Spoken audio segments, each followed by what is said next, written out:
Kumusta mga B? Gagawa tayo ngayon ng isang masarap na macaroni. So, meron tayo kawali. Hindi pa bukas ang apoy ha. And then, macaroni. Hans pasta sauce with 5 cheeses na ito. So, yan. Isalin na natin lahat. And add 1 can of evaporated milk. So, kahit anong brand, pwede naman. Kahit anong makakapagpaligaya sa'yo. Char. Then, I add cheese here. Mozzarella and cheddar cheese. Tapos, haluin lang natin hanggang sa mag-combine yung mga ingredients. So, buksan natin yung apoy ng stove. And then, takpan. At hayaan natin kumulo. After ilang minutes yan, kumukulo na siya guys. Kita nyo, yung mga buo-buo na yan, that is gatas, yung milk na nilagay natin. Tapos lagyan lang natin ng tubig. Isang latang tubig yung nilagay ko dyan. Haluin lang natin hanggang sa mahilo tayo. Char! Just continue stirring para hindi magdikit-dikit ang macaroni sa ilalim.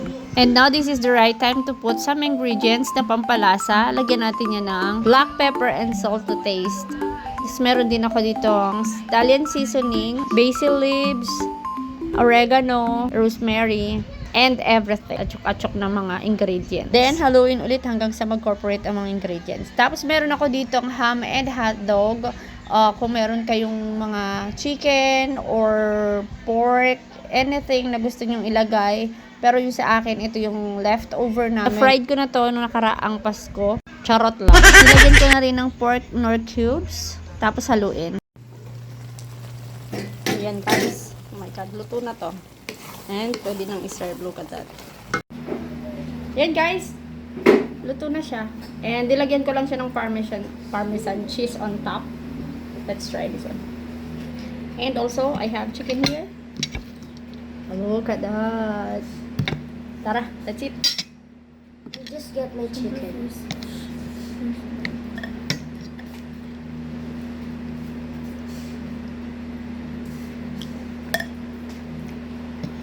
Sarap.